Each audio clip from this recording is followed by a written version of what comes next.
Thank you, Wendell. I was asked to give you guys a little indication of how I got involved with the Billy Meier story. I will give it to you real quick. In 1958, I was stationed in the military at Edwards Air Force Base. I did the post-flight inspection one morning on the X-15. I finished doing that, went to the north end of the runway. There was 3 hangars that I hadn't got into. Inside was a circular disc about 25 feet across, silver in color. A little unusual. I was 19 years old, but I had just been working on the super secret equipment that we had. I come back and asked my CO about it, and he said it was an ion-powered craft designed by Sikorsky for use in outer space. I accepted what he said because it made sense. I went back and asked my friend, who happened to be the base photographer, to get me some pictures of that craft. And he said, what did they tell you? I told him, and they basically said that's not true. Proceeded to show me pictures of the 2 dead aliens, who were humanoid-looking, but obviously not me. So I immediately went back and confronted my commander and asked him why he didn't tell me the truth. And he said, when the government's ready to tell the truth about UFOs and ETs, they will. Until then, you'll stick to that story. I was reminded that that weekend was Armed Forces Day, which they opened up the base, and if any of the civilians would happen to see the craft, I was also supposed to give them the Sikorsky information. Anyway, within 10 days, I was transferred off the base. I didn't say another word about it. I was a good, if you want to call it, a military person. I spent a little over 4.5 years, got in, got out of the service, became pretty successful in the game of monopoly. I have a background in law, business, real estate development. I've built in 22 states. My last real estate project was $100 million. In 1984, I built a $1 million house up in Aspen, and the housekeeper had a book called UFO Contact from the Pleiades. You remember that, the picture book?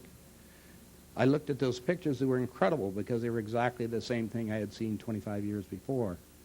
So I grabbed my plane the next day. I flew down and I talked to Lee and Britt Elders in Phoenix, which they said they were investigating a man in Switzerland with Wendell Stevens who claimed to be in contact with beings from the star system, the Pleiades, and gave me some more of the information. And I said, well, I don't know about your story. I'm building real estate projects.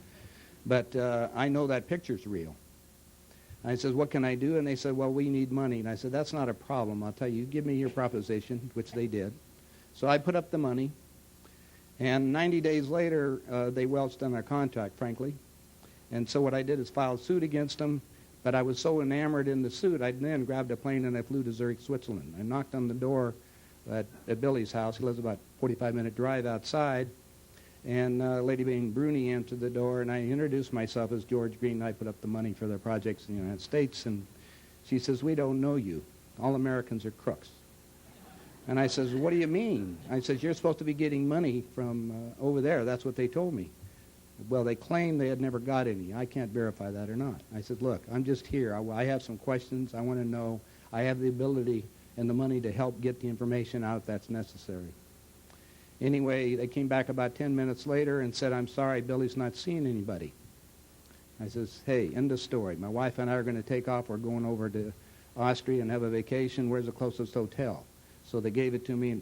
Methuselah, what is that? Weila's about 15 minutes? Anyway, we went over to Weila, got a hotel, and the next morning, Bruni's knocking on my door and delivered me a 2-page message from the commander of the spacecraft, supposedly Quetzal.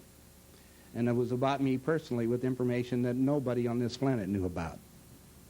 Got my attention, and we come back over the next week, and frankly got my mind blown, and I made an agreement with the ETs basically to publish the information, subject to me getting rid of that contract that he had signed with Lee Elders.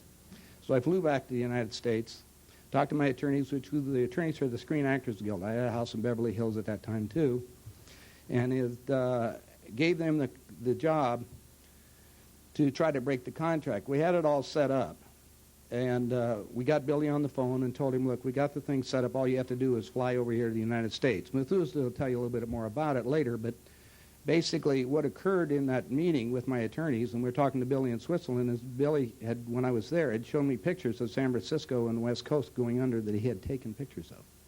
He says, I knew it was going to occur sometime in the future. I'm safe, and I have 3 children. I'm not leaving Switzerland. At that point, I said, look, I got a problem. I'm in the courts all the time. I'm a real estate developer. Everybody sues real estate developers. So I said, I don't want to get involved with this thing. We'll try to set it up. There's got to be another way. So then I flew down and talked to Wendell. And Wendell, of course, couldn't do anything about it. He had other projects going on at that time, but I did agree to help him on some of his other projects and publish his material.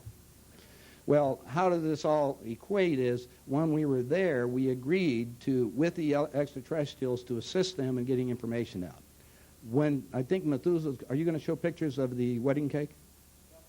Okay, during that time and later on, since we left there, I've been involved with the Pleiadians who are in contact with them indirectly. They've been having their spacecraft follow us around. I mean, you know, I made a deal.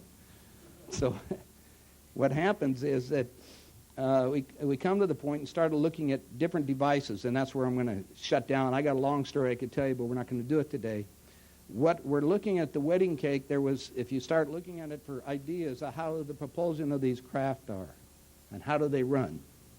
Well, to make it simple, you set up magnetic fields, and Pat Bailey's here, who's a physicist, and we were talking about it earlier. I've run across several what we call over-unity devices, and to make it real simple so you people can see what it is, I'm going to show a demonstration now. It's on that little table over here. Now, simply what it is, everybody's familiar with refrigerator magnets. You know the little magnets that have them on top of them? You know, little animals that you put on to put your papers on them. We'll take off all the animals and you have a little square, and they're all positive and they're all negative on one side. Now, I guess I should walk over and see if that works out. We're going to bring the images up on the screen so you'll be able to see it a lot better. It's going to be on camera.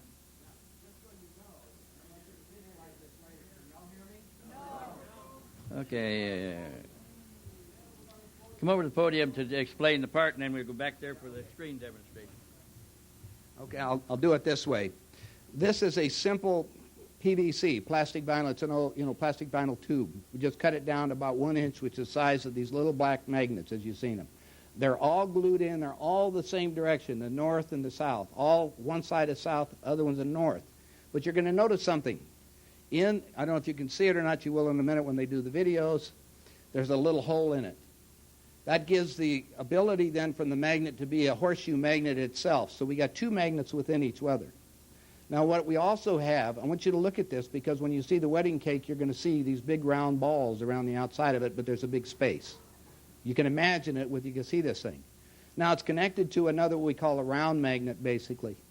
It's just a flat banged in on both sides. Now what I've done is glue just a plain old steel ball, the old pinballs, to the bottom so you can get an idea of what it is. End of story. Now you want to see what happens. Now what you have to do is start thinking of the possibilities by using a simple device this. We were looking at doing it commercially, which we do have it done, but the people that put it together originally have been shot at a couple times and it's not right. So why don't we make a toy so everybody can at least think about it? Do you understand? Okay, now I'll go make the thing so you can see how it works. Okay, now we'll bring it up on the screen. You notice the gap that he has in the magnets, in the ring of magnets. And he's going to put that ring down over the other slice of a bar magnet glued onto a ball. We're going to have it on the screen here if you watch up here. And when he does this and gets it centered, the ball is the little ball inside, and the disc will revolve by themselves, and they'll revolve perpetually. It's being done strictly by magnetic power. There you can see it, which tells us that free energy is infinitely simple. It's just the interrelationship of magnetic fields, and that's what he's demonstrating. Thank you, George. Okay, this time I'm going to do things. Did you get to see it? Okay, I'm going to do things a little bit different.